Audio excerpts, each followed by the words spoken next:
I started writing at a really early age. I don't remember exactly when, but I had moved back to Montreal from Toronto, wanted to get involved in some new things and decided to try it. I'd heard about it long ago and went to a slam, loved it, and thought, I have to do this. I have to continue to do this.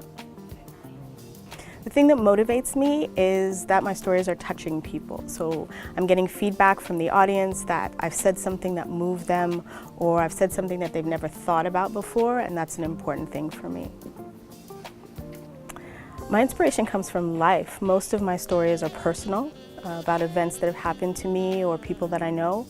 I'm also inspired by current events, things that happen in the news, things that I hear about, injustices, things that I want to make right. Many. Maya Angelou, Nozake Shange, so many, Amiri Baraka. I mean, I could list a lot of people, but there are contemporary Canadian poets who inspire me. Elle Jones is one. Ricardo Lamour from Montreal is another. Gillian Christmas, Titi Lope Nunga. I mean, there's so many. My husband, Jason. The first time I performed in Montreal, it was for a slam at a bar called Le Parc des Princes, and it ended up being the last chance slam for the Throw Poetry Collective. I went with my paper shaking in my hand and performed and loved it, and that was the first of many. I was a member of the Throw Poetry Collective for a long time. My main message is that ultimately I believe that people can choose good. We don't always do it, but we can. We can choose good for ourselves, we can choose good for others. And I think it was the poet Rumi who said that the wound is where the light enters you. So there's another saying that the purpose of art is to comfort the disturbed and to disturb the comfortable, and that's what I want to do. I want to have the words that I say and the things that I speak of fill the parts of people where they feel that there are holes, and I want them to make holes in the people who don't have awareness of what other people are going through, only for the purpose of light entering so that we can all be better.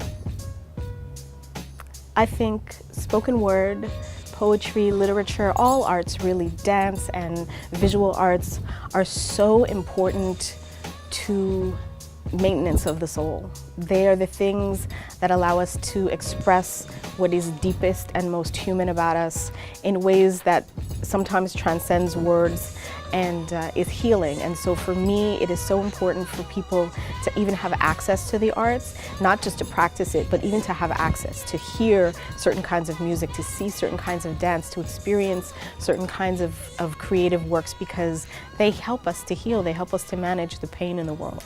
And so I think the work of artists is very important, crucial, actually.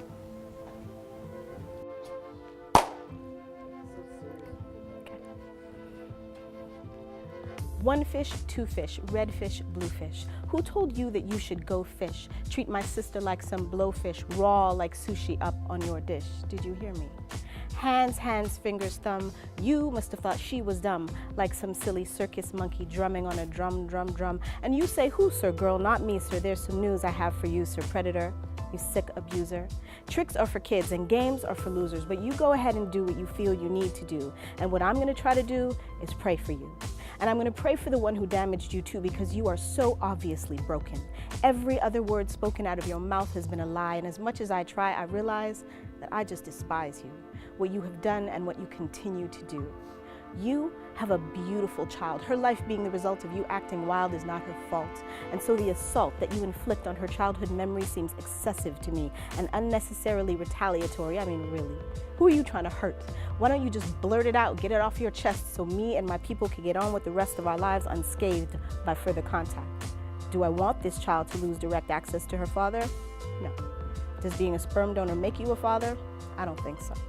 My girl is over you. Can't even see you in the rear view. But me, whew, I have held my tongue, I have held my anger, I have held the woman who held the daughter you left screaming for her father when you decided to disappear.